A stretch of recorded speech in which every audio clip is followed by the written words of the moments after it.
The rapid spread of an unknown infection has left an entire city in ungovernable chaos, but one survivor remains alive in isolation. It is his story. Junwoo awakens and discovers he is alone at home. His parents left that morning in a hurry, leaving him money for groceries. He is a gamer and is online with some of his gaming friends when he first hears about the strange disease that causes infected people to bite and even eat uninfected people, thereby infecting them. When Junwoo turns on the television, he is surprised to see how chaotic the country is. As he reaches his balcony, he sees a chaotic and panicked crowd fleeing and running for their lives. Pandemonium is breaking out, traffic accidents are numerous. He notices a girl calling out for her mother. When her mother finds the girl, their embrace becomes a violent attack as the girl starts to devour her mother. Back inside again, he hears similar noises in the hallway. As soon as he opens the door to the hallway, a neighbor named Lee Sengchul from the next apartment barges in. He begs Junwoo to let him stay. Junwoo allows him to use the bathroom. A TV report describes the transformation infected individuals experience, including aggressive behavior and bleeding of the eyes that can ultimately lead to full-out cannibalistic assaults. When the neighborhood exits the bathroom, Junwoo notices a wound on his hand. Shortly thereafter, his eyes turns red and his body convulses. Junwoo pushes his neighbor back out of the apartment and into the hallway and locks the door to save his own life. Through the peephole, Junwoo observes a hideous murder in the hallway. Blood seeps under the door into his apartment. Junwoo secures the front door by pushing his refrigerator in front of it. He receives messages from his family assuring him that they are safe. He checks his food supply and regrets of not going to the grocery store the day before. He dedicates himself to survival. As night has fallen, Junwoo falls asleep on the couch. The next day, Junwoo is awakened by a TV discussion of Professor Kim on the causes of the behavioral changes attributed to a mutated viral infection. The professor states that there seems to be a connection to the right brain, which is the source of the very aggressive behaviors observed. The internet is filled with people asking about their loved ones and putting up addresses under the hashtag #alive, seeking his rescue. Junwoo puts up a similar post. He also comes across a disturbing video of a rather stupid young man, who is hanging outside the terrace of a multiple-story building with his phone attached to a selfie stick in a bid to get a signal. The young man is excited when gets a signal only to lose it soon after. He then stretches on tiptoes, loses his footing and falls from his perch. Junwoo sends out his drone to get a brief glimpse of the terror going on in the apartments around him before his cell phone battery dies.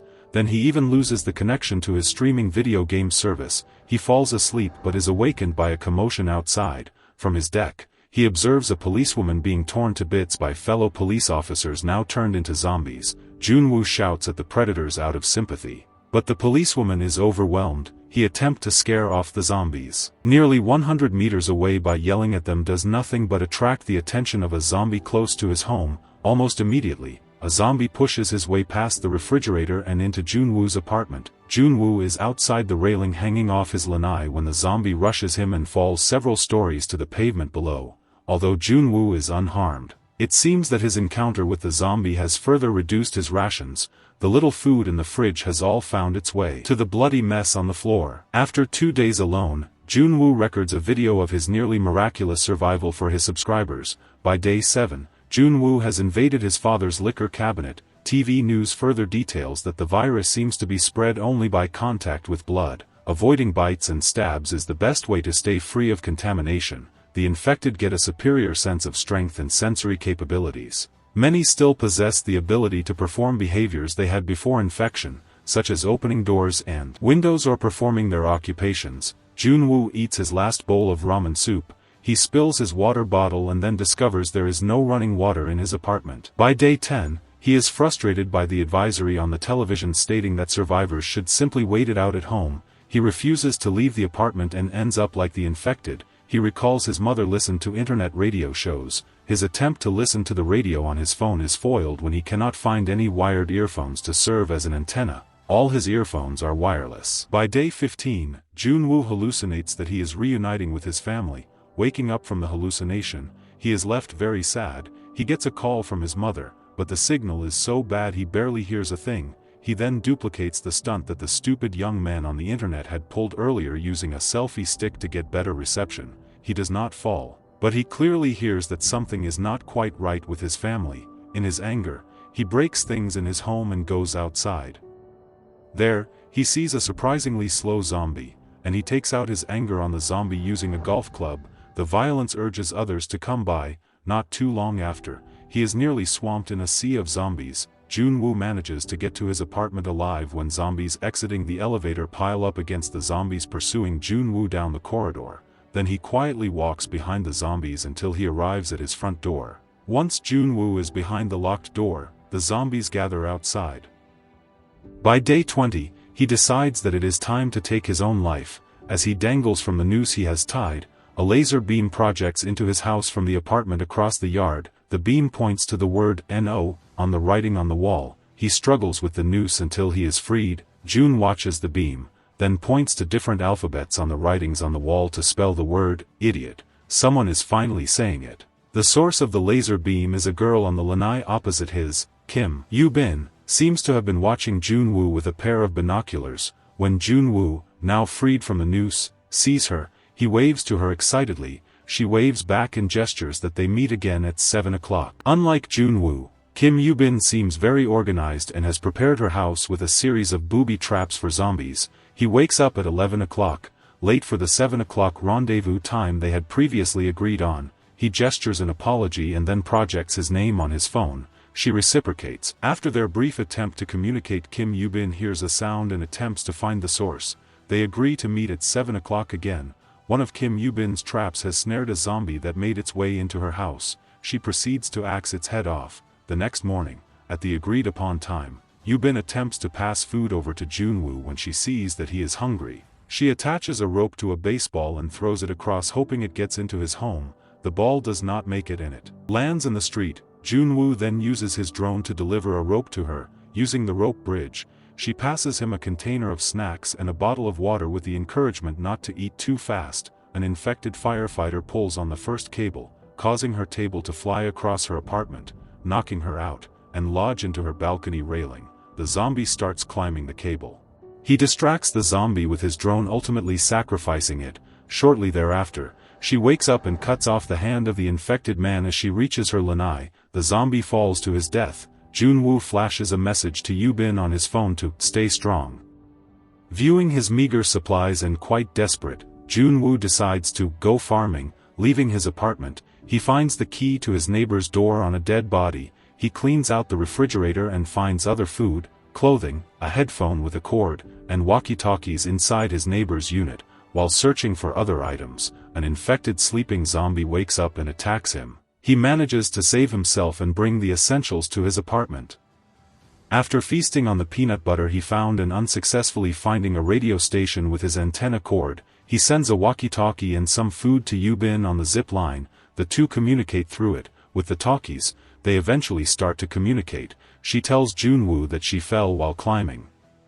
While they talk, he asks Yoo-bin to bring out basins as he can hear heavy sounds and thinks it's raining.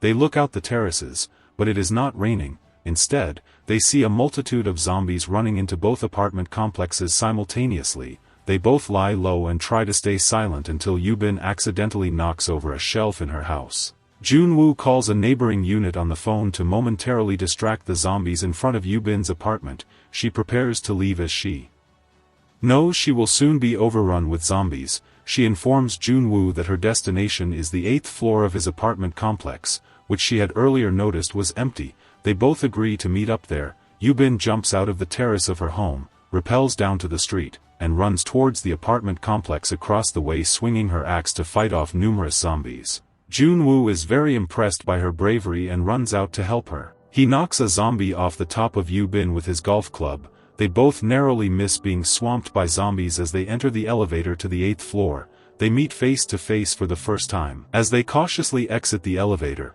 all is peaceful on the 8th floor. This lasts a few moments while they are checking for unlocked doors. Soon, they are again chased by zombies. Jun-woo fights them off with a golf club while Yoo-bin finds an unlocked door. A man opens his door and quickly pulls them in before the Jun-woo and Yoo-bin are bitten and eaten. Once inside, they all share their stories of survival.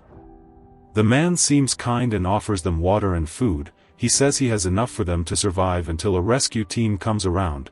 They are overjoyed, but it seems their joy is short-lived as they soon discover that the food was laced with drugs. The man zip ties their wrists while they slumber. He locks Yubin in a room with a sky painted on the ceiling. Yubin wakes up under a mobile in a locked room. The man is planning to offer Yubin as a meal to his starving wife, now turned zombie. She realizes that she's in danger and cries for help. Junwoo wakes up and threatens the older man with a gun they had previously recovered outside. The man holds the wife's harness, telling Junwoo keeping his wife alive is something he must do. He offers to let Junwoo survive if he just abandons Yubin. When Jae threatens to kill the man, he releases the tether holding back his wife. Junwoo leaps toward the tether, but it has mostly slipped away under the door. Sounds of an attack are heard, and then the room goes silent. The older man opens the door to see what is going on. Yubin manages to save herself by pulling the fabric over the infected wife's head. The older man submits himself to his wife's attack. Yubin shoots them both with the gun.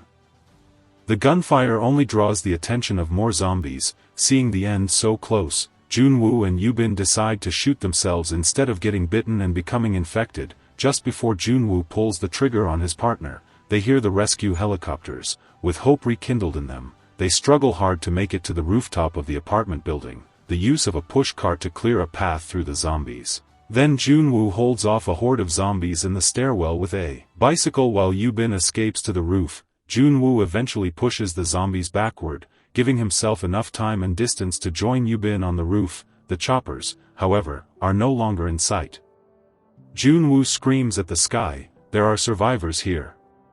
We are still alive."